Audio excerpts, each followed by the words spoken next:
Meus amigos apostaram que eu não conseguiria fazer melhor que você. Estou só provando que eles estão errados. Ela deu um sorriso malicioso depois que eu a vi sentada no colo de outro homem. Eu respondi, prove isso também. Então tirei uma foto, enviei para os pais dela com sua filha no seu melhor momento, e saí. Ela ligou em pânico. O pai dela tinha visto. Ei, espectadores, antes de continuarmos com o vídeo, por favor, certifiquem-se de se inscrever no canal e clicar no botão de like se quiserem ver mais histórias como essa. Obrigado. A primeira rachadura na nossa base não foi uma briga. Foi um suspiro. Aconteceu há 2 semanas. Eu estava no sofá, terminando um código para um projeto do trabalho, e Emily estava rolando o celular, os pés dela jogados no meu colo. Ela soltou esse suspiro longo e cansado, do tipo que implora por uma pergunta. O que foi? Eu perguntei, meus olhos ainda meio na tela. É que, a namorada do Brandon surpreendeu ela com um fim de semana em Napa. Passeio de helicóptero, tudo incluído. Ela rolava, o polegar deslizando agressivamente, e o Derek acabou de comprar para Sofia aquela bolsa nova da Prada que ela queria. Aquela que ela postou. Eu me lembro da sensação. Não era ciúme. Era um cansaço quieto. Que legal para elas. Eu disse, tentando soar neutro. Nós também tivemos um fim de semana ótimo. Aquela trilha foi perfeita. Ela largou o celular e me olhou, não com raiva, mas com uma espécie de pena teatral. Uma trilha, Ethan. Nós levamos sanduíches. São vibes diferentes, sabe? Sua vibe é muito estável. Muito previsível. Eu devia ter dito algo na hora, mas já tinha ouvido variações disso antes. Emily vivia num mundo de vibes, de estética, de moeda social. Meu mundo era construído em lógica, em confiabilidade. Eu achava que a gente se equilibrava. Ultimamente, eu tinha começado a sentir que era só o lastro no balão de ar quente dela em alta velocidade, necessário para impedir que ela voasse embora completamente, mas peso morto mesmo assim. O grupo de amigos dela era a encarnação da vibe dela. Brandon, Derek, Jessica, Sofia. Uma constelação de fundos fiduciários, aspirações vagas de influenciar, e uma necessidade constante e desesperada de ser visto como vencedor. Eu era a peça estranha. Um engenheiro de software que gostava do emprego, dos amigos, e da satisfação quieta de um problema resolvido. Eu era, na linguagem deles, tranquilo. Agora eu percebia que era sinônimo de chato, por isso a mensagem naquela noite acendeu um alarme quieto na minha cabeça. Emily, 20h47. Ei, mudança de planos. O grupo decidiu pelo Airi. Nos encontramos lá? Mesa no nome do Brandon. Não se atrase. Tá bombando hoje à noite. O Airi era um bar no rooftop no coração do bairro moderno, famoso pelas vistas, pelos coquetéis de $20 e pela política implacável na porta. Eu tinha ido uma vez para um evento do trabalho. Não era o meu estilo, mas Emily amava. Ela amava o fundo de paisagem urbana brilhante para as selfies dela. Ela amava a sensação de estar dentro da corda de veludo. Eu estacionei meu sedã sensato num estacionamento a alguns quarteirões dali, a taxa digital me fazendo estremecer. Enquanto subia de elevador pro rooftop, eu alisei minha camisa social simples, já me sentindo mal vestido. O som do grave ficava mais alto. As portas se abriram numa parede de som curado, tilintar de copos, e o grito de risada que eu reconheci. O lugar estava lotado. Eu me espremi pela multidão, procurando a mesa deles. Vi as costas da cabeça da Jéssica, a risada característica da Sofia, mas as cadeiras estavam vazias. Eu olhei para o setor VIP isolado por corda à esquerda, uma plataforma um pouco elevada com sofás fofos e um garçom dedicado. Lá estavam eles. Brandon estava no centro, uma garrafa de vodka num balde de gelo na mesa ao lado dele, e no colo dele, aninhada debaixo do braço dele, estava Emily. Ela estava usando um vestido que eu nunca tinha visto, algo preto e justo como lâmina. Ela estava rindo, jogando a cabeça para trás, a mão dela no peito do Brandon. Um entorpecimento frio se espalhou do meu peito até as pontas dos dedos. Eu me aproximei da corda. Um segurança de ombros largos de terno preto apareceu, o braço dele uma barreira educada, mas imóvel. Essa sessão é reservada, senhor. Minha namorada está naquela mesa. Emily, com o Brandon. Ele olhou por cima, depois para mim, a expressão não cruel, só profissionalmente vazia. Você não está na lista. Eles teriam que ter adicionado você. Eu estava barrado, literal e figurativamente. Eu fiquei lá, me sentindo como um turista na execução do meu próprio relacionamento. Emily escolheu aquele momento para olhar. A risada dela morreu. Os olhos dela encontraram os meus. Eu vi um flash de algo, surpresa, talvez um lampejo de culpa, mas foi apagado num instante, substituído por um olhar frio e avaliador. Ela sussurrou algo pro Brandon, que deu um sorrisinho malicioso e disse algo que fez o Derek rir alto. Ela deslizou do colo do Brandon, alisou o vestido, e veio caminhando até a linha da corda. De perto, eu sentia o perfume dela, o caro que eu tinha comprado no aniversário dela. Parecia uma traição por si só. Ethan, ela disse, a voz dela carregando por cima da música. Não era uma saudação. Era um anúncio. Você veio. Emily, o que está acontecendo? Minha voz soou calma, até para mim. O entorpecimento estava isolando. Ela se encostou na corda de veludo, uma rainha falando com um plebeu. Ethan, olha. Ela gesticulou vagamente atrás dela, abrangendo Brandon, os amigos dela, o serviço de garrafa, toda a fachada brilhante. Isso foi divertido, mas chegou ao fim. As palavras eram tão clichê, tão ensaiadas, que quase quicaram no gelo que se formava dentro de mim. Chegou ao fim. Nós moramos juntos. Era uma declaração factual. Nós tínhamos um contrato de aluguel. Nós dividíamos uma lista de compras na geladeira. Ela soltou aquele suspiro de novo. Aquele que agora eu entendia que era pura performance. Ela olhou para trás para o público dela, que assistia com a atenção raptada de gente vendo o ato final de uma peça que já sabia os spoilers. Ela se virou para mim, e os lábios dela se curvaram no sorriso mais frágil e desprezível que eu já tinha visto. Meus amigos apostaram comigo que eu não conseguiria fazer melhor que você. Ela disse claramente, garantindo que cada sílaba chegasse aos amigos dela. Uma risadinha subiu da mesa. Brandon ergueu o copo num brinde falso. Estou só provando que eles estão errados. As palavras ficaram no ar enfumaçado entre nós. Elas não eram só cruéis. Eram baratas. Nossos 2 anos reduzidos às apostas de uma aposta infantil. O entorpecimento frio nas minhas veias se acendeu num único ponto afiado de clareza absoluta. Eu olhei além dela, pro rosto bonito e presunçoso do Brandon, pro celular da Jessica apontado direto para nós, para todo o tablial patético. Eu olhei de volta para Emily, o sorriso malicioso dela me desafiando a chorar, gritar, implorar. Eu não fiz nada disso. Eu assenti devagar, como se considerando um problema levemente interessante. Minha voz, quando saiu, era baixa, plana, e perfeitamente audível no espaço que a declaração dela tinha criado. Prove isso também. O sorriso malicioso dela vacilou, substituído por confusão. O quê? Eu já tinha tirado o celular. Não levantei rápido. Fiz questão de mostrar, abrindo o app da câmera deliberadamente. Eu vi os olhos dela se arregalarem de entendimento. Ethan, nem pense nisso. O flash disparou. Uma imagem perfeita, crua, em alta resolução. Emily, capturada no meio da transição de crueldade para choque, a corda VIP em primeiro plano, Brandon esparramado como um rei atrás dela, os amigos dela congelados em vários estágios de alegria bêbada. Era uma obra-prima de contexto. Eu olhei para a tela, para a prova condenatória. Assenti de novo, para mim mesmo dessa vez. Peguei. Apaga isso, ela gritou, a fachada fria dela se despedaçando. Ela tentou alcançar por cima da corda, mas o segurança se mexeu, o volume dele lembrando as barreiras que ela mesma tinha escolhido. Ethan, eu juro por Deus, apaga isso agora. Eu não respondi. Guardei o celular no bolso, virei nos calcanhares, e caminhei de volta pro elevador. Os gritos dela me perseguiram. Seu perdedor patético. Volta aqui. Mas foram engolidos pela música e pelo zumbido da cidade atrás das paredes de vidro. As portas do elevador se fecharam no som da fúria dela. O silêncio repentino era ensurdecedor. Eu me encostei na parede, o vidro frio um alívio nas minhas costas.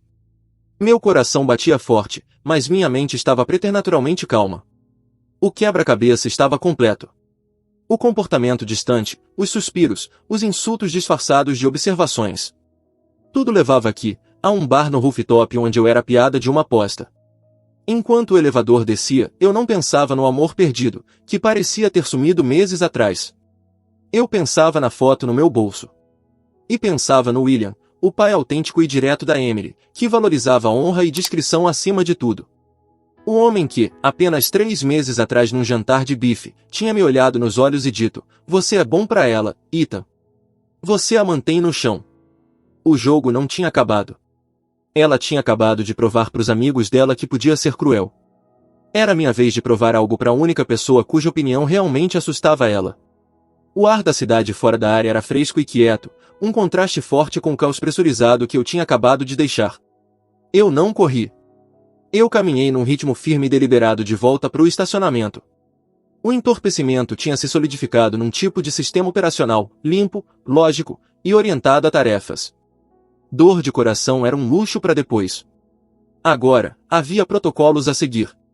Eu entrei no carro, mas não liguei. Fiquei no escuro, a única luz da tela do celular. Abri a foto. Era melhor do que eu esperava. O flash tinha iluminado cada detalhe. A curva presunçosa da boca do Brandon, o brilho de triunfo barato nos olhos dos amigos, e Emily. Especialmente Emily. A expressão dela estava capturada num limbo perfeito entre demissão cruel e surpresa em pânico. Contava toda a história. Meu polegar pairou sobre o botão de compartilhar. A parte primal e raivosa de mim queria espalhar para todo amigo em comum, postar com a própria frase zombeteira dela como legenda. Mas aquele era o jogo dela. Aquela era a moeda deles, humilhação pública, guerra social. Eu pensei no William, pai da Emily, um homem que tinha construído uma empresa de suprimentos de construção do zero, com mãos permanentemente calejadas e um detector de besteira calibrado em nível nuclear. Ele valorizava lealdade, integridade e franqueza. Odiava firulas, fofoca, e o que chamava de pagiantismo de quem se acha no direito. Emily passava a vida se exibindo para os amigos, mas vivia pelo raro e suado aceno de aprovação do pai. Eu fui nos contatos, passei pelo nome da Emily, até o salvo como William C. Meu dedo hesitou só um segundo. Isso não era um ato de raiva. Era um ato de relatório, uma transferência de informação para a autoridade relevante. Eu compus a mensagem com o cuidado de escrever um código crítico. Tinha que ser conciso, factual e inatacável. Sr. Connelly, lamento informar que Emily terminou nosso relacionamento hoje à noite. Acredito que o senhor deva ver o contexto em que ela escolheu fazer isso. Eu valorizava seu respeito. Ethan. Anexei a foto. Não coloquei emojis, pontuação dramática, nem perguntas de acompanhamento. Deixei a imagem falar. Apertei enviar. Um silêncio estranho e profundo se instalou no carro. O ato estava feito. Não tinha botão de desfazer. Liguei o motor e dirigi para o apartamento. Nosso apartamento, pela última vez. A viagem foi um borrão de luzes de rua. Minha mente era um mapa em branco, planejando só os próximos 3 movimentos. Arrumar o essencial. Proteger documentos. Sair. Usei minha chave. O apartamento pareceu instantaneamente estranho, como uma exposição de museu de uma vida que tinha acabado de ser encerrada.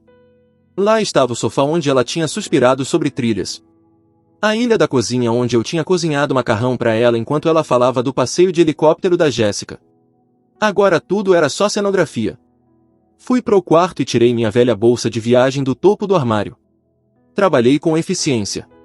Laptop, carregador, passaporte, uma caixinha com meu cartão de seguridade social e o documento do carro. Da cômoda, peguei só roupas práticas. Jeans, camisetas, suéteres. Deixei para trás a camisa boa que ela tinha comprado para mim pro jantar de aniversário de casamento dos pais dela. Parecia uma fantasia agora. No banheiro, joguei meus itens de higiene numa nécessaire. Minha escova de dentes ficou sozinha no suporte. A dela estava na bolsa dela no bar numa noite que era para provar algo. O simbolismo era quase óbvio demais. Finalmente, parei na porta do quarto. Na cômoda tinha uma foto emoldurada daquele jantar com os pais dela 6 meses atrás. William tinha o braço em volta da mãe da Emily, um sorriso raro e suave no rosto. Emily, radiante, estava espremida entre eles. Eu estava na ponta, parecendo um pouco desconfortável mas feliz. A mão do William estava no meu ombro. Cuide dela, Ethan. Eu não levei a foto. Virei e saí. Coloquei a bolsa no porta-malas. Antes de entrar no carro, fiz mais 2 coisas. Primeiro, abri o app do banco e transferi minha metade do aluguel do próximo mês para nossa conta compartilhada, aquela que ela nunca olhava, aquela que eu usava para pagar contas. Adicionei uma nota. Aluguel de outubro. Término do contrato a seguir.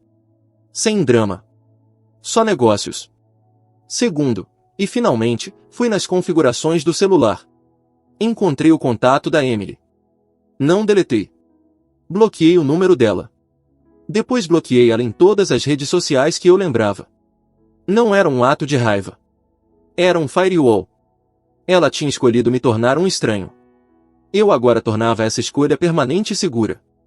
Dirigi para um hotel médio perto do aeroporto, do tipo usado por viajantes a negócios e pessoas em transição. Paguei uma semana em dinheiro do meu fundo de emergência.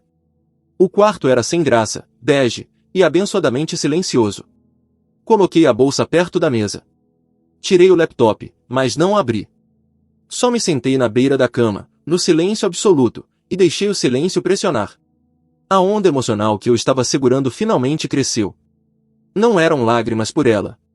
Era uma dor profunda e trêmula pelo futuro que eu achava que estávamos construindo, aquele pelo qual eu tinha feito concessões, planejado e acreditado. A traição não era só que ela tinha ido embora. Era que ela tinha feito piada de tudo que eu ofereci. Minha estabilidade, minha lealdade, meu amor quieto. Eram o lado perdedor de uma aposta. Deitei na colcha rígida do hotel e olhei pro teto de placas acústicas. A injustiça queimava, limpa e quente. Eu tinha sido leal. Eu tinha sido comprometido. E tinha sido descartado como um acessório usado numa peça barata. Mas abaixo da queima, algo mais estava se mexendo. Uma brasa fraca e fria de poder. Eu não tinha gritado. Não tinha implorado. Não tinha dado um soco nem quebrado as coisas dela. Eu tinha tirado uma fotografia. Tinha enviado uma mensagem. Tinha ido embora. E ao fazer isso, tinha tomado o controle da narrativa dela e dos amigos rindo dela. A história não era mais Emily melhora do namorado chato dela. Era agora uma história completamente diferente. Uma que tinha acabado de chegar, com um baque silencioso e sísmico, na caixa de entrada do único homem cuja opinião podia realmente mudar o curso da vida dela. Meu celular, virado para baixo na mesa de cabeceira, ficou escuro e silencioso. O dela, eu sabia, estava prestes a acender como uma zona de guerra. Mas isso não era mais minha preocupação.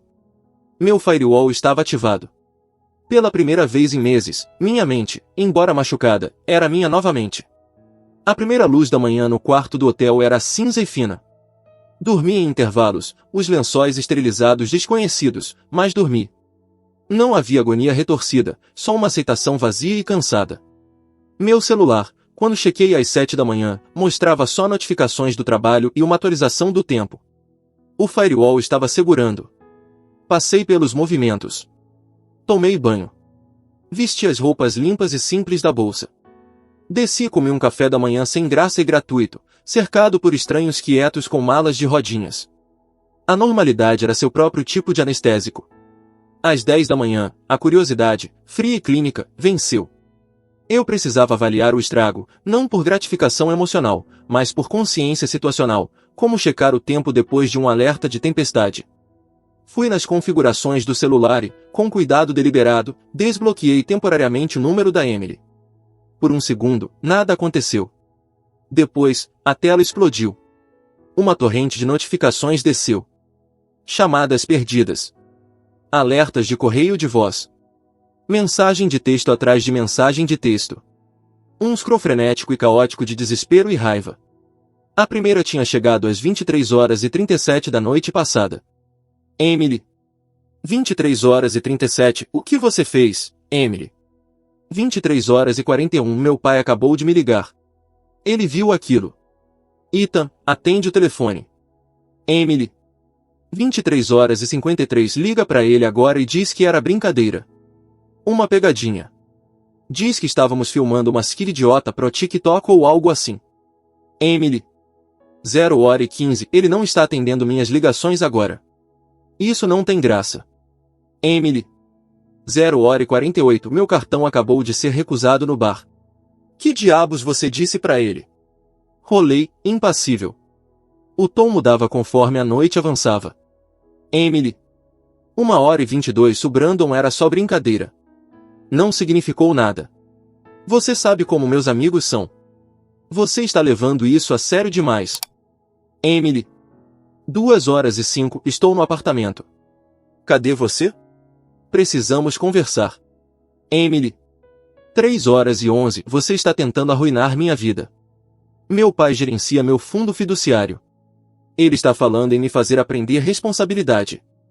Isso é culpa sua. Emily. 4h. Ethan. Por favor. Por favor, só pede desculpa para ele. Diz que voltamos. Diz que foi encenado. Eu faço qualquer coisa. A última mensagem era de 1 hora atrás. Emily. 8h57. Me responde, ou eu vou te encontrar. Tinham 7 correios de voz. Coloquei o celular no viva voz, servi um copo d'água da torneira do banheiro, e ouvi. Correio de voz 1. 23h45. A voz dela era um grito agudo hiperventilando, competindo com música de boate ao fundo. Ethan. O que você fez? Meu pai viu aquilo. Você tem que ligar para ele e dizer que era brincadeira. Uma pegadinha. Ele não pode. Ele está dizendo coisas sobre minha mesada. Liga para ele agora. Correio de voz 3. 1h15. A música tinha sumido. Agora ela estava do lado de fora. Talvez num Uber. A histeria estava virando raiva. Você é um homenzinho tão mesquinho. Sabe como aquilo foi constrangedor? Mandar aquilo pro meu pai? Aquilo era particular. Você arruinou tudo por uma foto idiota. Conserta isso. Correio de voz 5. 3h30. Ela estava chorando agora. Mas eram as lágrimas afiadas e furiosas de uma criança cujo brinquedo foi tomado. Ele congelou tudo. Meu cartão. Meu depósito mensal. Ele disse que se eu tinha tempo para agir como idiota num rooftop, eu tinha tempo para aprender o valor do dinheiro. Você precisa voltar para casa. Você precisa dizer para ele que estamos resolvendo. Ele gostava de você. Ele vai te ouvir. O último correio de voz, de 45 minutos atrás, era o mais arrepiante. As lágrimas tinham sumido. A voz dela era baixa, fria, e totalmente cheia de direito. Ethan, essa é sua última chance. Esteja no apartamento ao meio-dia. Vamos ligar para o meu pai juntos. Você vai dizer que estava bêbado e com ciúmes e que fabricou a situação. Se fizer isso, talvez a gente consiga salvar algo. Se não fizer, você vai se arrepender. Eu não vou perder minha vida porque você não aguenta uma brincadeira. Apaguei os correios de voz. Sentei com as costas na cabeceira. O silêncio do quarto amplificando os ecos silenciosos do pânico dela. Era tudo sobre controle de danos. Não remorso. Não um pedido de desculpas para mim. A traição não era o problema. A consequência era. Meu celular tocou. Era ela. A tela piscava com o nome dela. Uma foto dela sorrindo de um tempo mais feliz. Deixei tocar 3 vezes. Depois, deslizei para atender. Não disse nada. Ethan, a voz dela estava tensa, rouca de gritar e chorar. Sim. Ah, graças a Deus. Olha, você precisa vir para casa. Agora. Precisamos ligar para o meu pai juntos. Não. Um instante de silêncio atônito. O que você quer dizer com não? Ethan, seja razoável. Isso é meu futuro. Você acabou com nosso futuro ontem à noite. Eu disse, minha voz firme e baixa. Essa é a consequência. Consequência? De quê? De me divertir? De viver minha vida? Você sempre foi tão julgador, tão pequeno. A raiva estava de volta, uma arma familiar. Você precisa consertar isso. Dizer para ele que voltamos. Não voltamos. Então, ela gritou no telefone. Afastei um pouco do ouvido. Diz para ele que você exagerou. Diz que sente muito. Meu pai te respeita. Ele vai acreditar. Faz só essa coisa. Tchau, Emily. Não ouse desligar na minha cara. Encerrei a ligação. Imediatamente bloqueei o número dela de novo. O silêncio voltou correndo, mais puro que antes. A coleta de informação não tinha acabado. Eu tinha um amigo em comum confiável, Lucas. Ele nunca tinha feito parte do círculo principal da Emily. Era meu amigo da faculdade que tinha se mudado para a cidade. Era pé no chão, observador, e odiava drama. Mandei mensagem para ele. Oi. Emily e eu terminamos. É bagunçado. Pode ouvir umas coisas.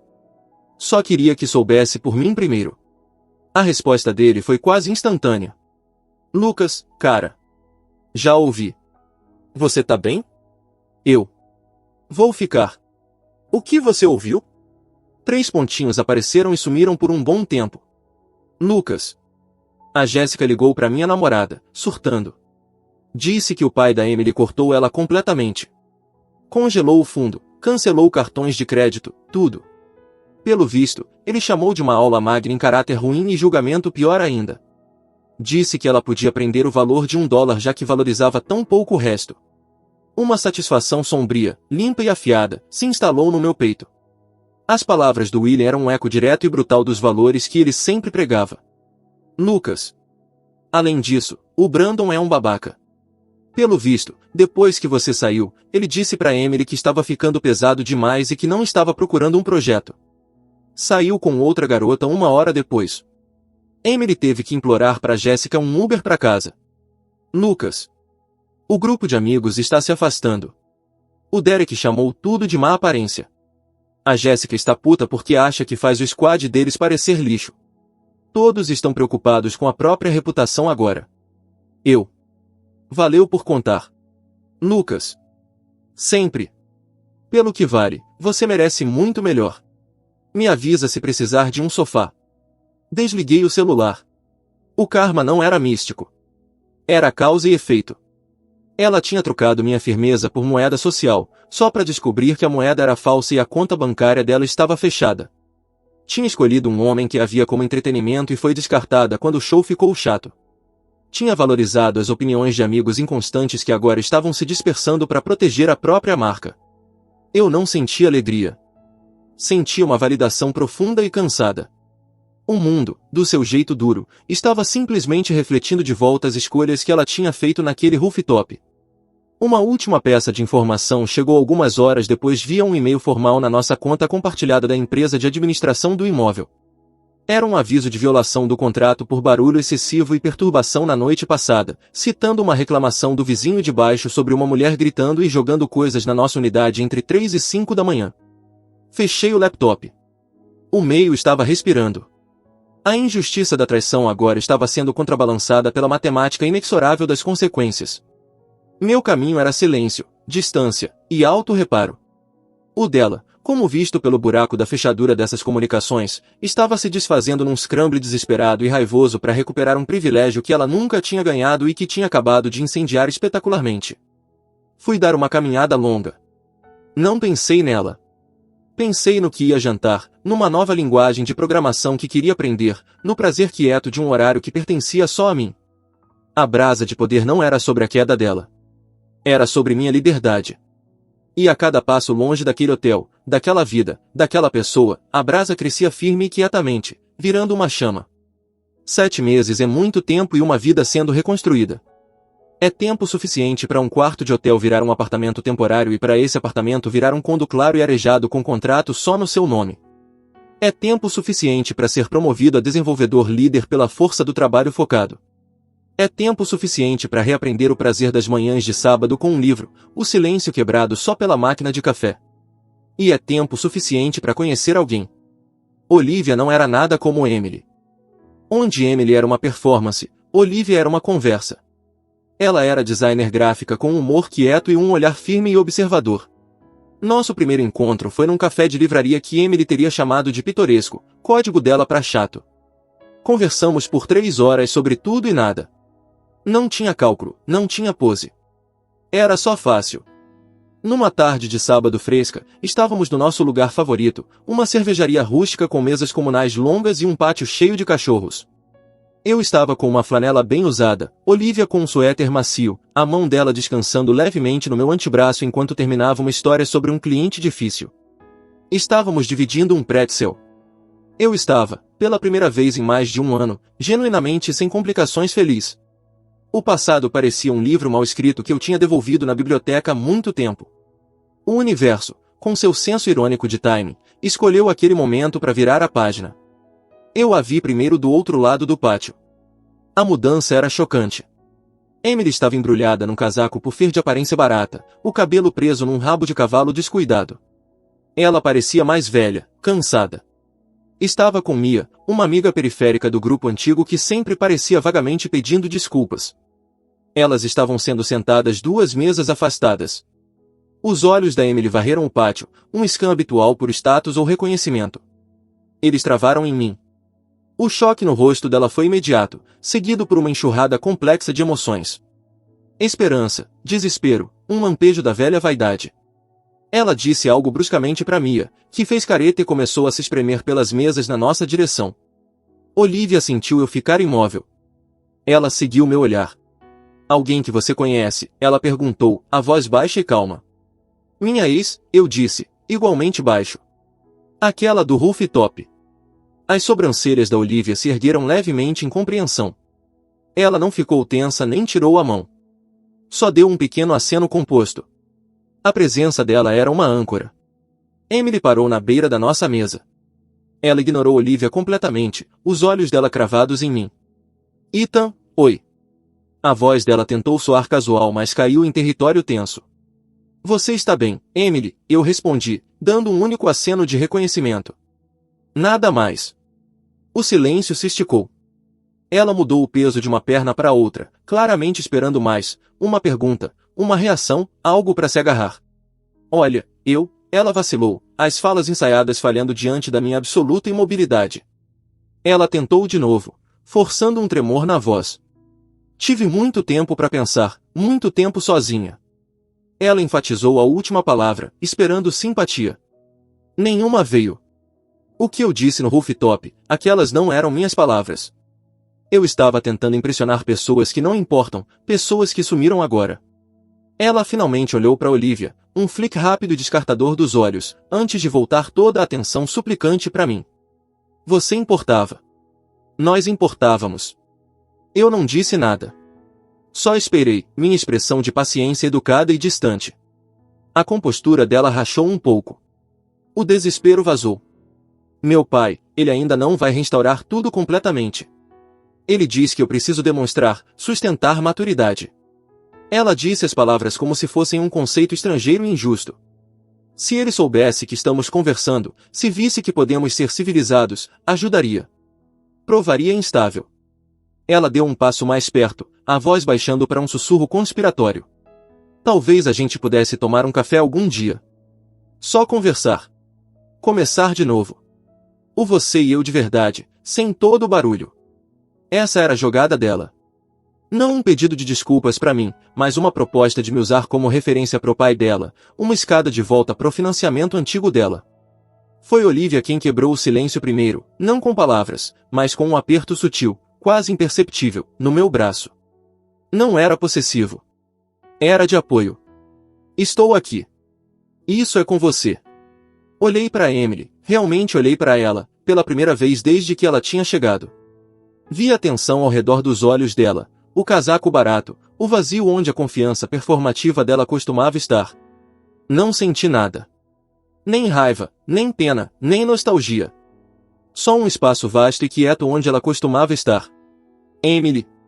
Eu disse, minha voz calma. Clara e final. Era o tom que eu usava em reuniões de projeto para concluir uma discussão. Isso não vai acontecer. Ela recuou como se tivesse levado um golpe. Mas, você estava certo sobre uma coisa naquela noite. Eu continuei, cortando ela gentilmente mas firmemente. Olhei para Olivia, que encontrou meu olhar com um olhar suave e compreensivo. Coloquei gentilmente minha mão sobre a dela na mesa, um gesto simples e não planejado de união. Você podia fazer melhor que o cara que eu era na época. O cara que tolerava desrespeito por causa da paz. Voltei toda a atenção para Emily, meu olhar firme. Então eu fiz melhor. Eu fiz melhor. Construí uma vida que não tem espaço para drama, ou apostas, ou provar coisas para pessoas cruéis. Gesticulei levemente ao nosso redor. A cervejaria quente, o papo feliz, a mulher ao meu lado. Essa é minha vida agora. É pacífica. É real. Espero que você construa uma boa vida para você, Emily. De verdade. Mas não vai me incluir, de jeito nenhum. A cor sumiu do rosto dela. A máscara cuidadosamente construída de remorso se despedaçou, revelando o direito cru por baixo. Os olhos dela, arregalados de choque, saltaram entre meu rosto calmo e minha mão ligada à da Olivia. A verdade, que eu não estava só seguindo em frente, mas subindo, e que ela agora era uma espectadora irrelevante disso, acertou ela com força física. Então é isso. A voz dela subiu, afiada e frágil, chamando alguns olhares das mesas próximas. Depois de tudo que nós tivemos, depois que você arruinou meu relacionamento com meu pai, você vai só ficar aí sentado com sua reboninha, e fingir que eu não existo. O veneno na palavra rebom pairou no ar. Olivia não reagiu, só observou com uma espécie de interesse acadêmico distante, como se estudando um espécime fascinantemente tóxico. Eu não engajei. Não corrigi ela. Simplesmente me levantei, puxando a cadeira da Olivia com uma cortesia quieta. Joguei dinheiro suficiente na mesa para cobrir nossa conta e uma gorjeta generosa. Olhei para Emily uma última vez. Não tinha raiva nos meus olhos, nem triunfo, só a absoluta e inabalável finalidade da indiferença. Estamos acabados aqui, eu disse, minha voz plana e definitiva. Peguei a mão da Olivia. Juntos, viramos e saímos, nos espremendo pelas mesas em direção à saída. Não olhamos para trás. Ouvi um som sufocado e inarticulado de fúria atrás de nós, rapidamente calado pela voz suplicante da Mia. Mas já estava sumindo, virando só mais um barulho sem importância no fundo do meu dia. Do lado de fora, o ar de outono era fresco e limpo. Olivia apertou minha mão. Você tá bem? Tomei um fôlego fundo, enchendo os pulmões com o ar livre e não contaminado. Olhei para ela, para a compaixão inteligente nos olhos dela, e senti o último fantasma daquela noite no rooftop se dissolver em nada. Estou perfeito, eu disse e era verdade. Estou morrendo de fome. Vamos pegar aquela comida italiana que a gente falou. Enquanto caminhávamos pro carro, minha mente não estava na Emily, no fundo fiduciário congelado dela, nem nos olhos desesperados e vazios dela. Estava no jeito específico que Olivia ria quando estava realmente divertida. Estava nas notas complexas do vinho à marinette que eu planejava pedir. Estava no contentamento quieto de um domingo sem tempestades no horizonte. O fechamento não estava num discurso dramático ou num momento de vingança. Estava no ato simples e profundo de virar as costas sem olhar para trás em direção a um futuro tão brilhante e cheio que a sombra do passado não conseguia mais me alcançar. Ela tinha virado uma nota de rodapé, uma lição aprendida, uma porta fechada, e eu já estava a quilômetros de distância na estrada, de mãos dadas com minha paz, nunca pensando em bater nela de novo. Obrigado por assistir. Certifiquem-se de se inscrever no canal e clicar no botão de like. O que vocês acham dessa história? Compartilhem nos comentários.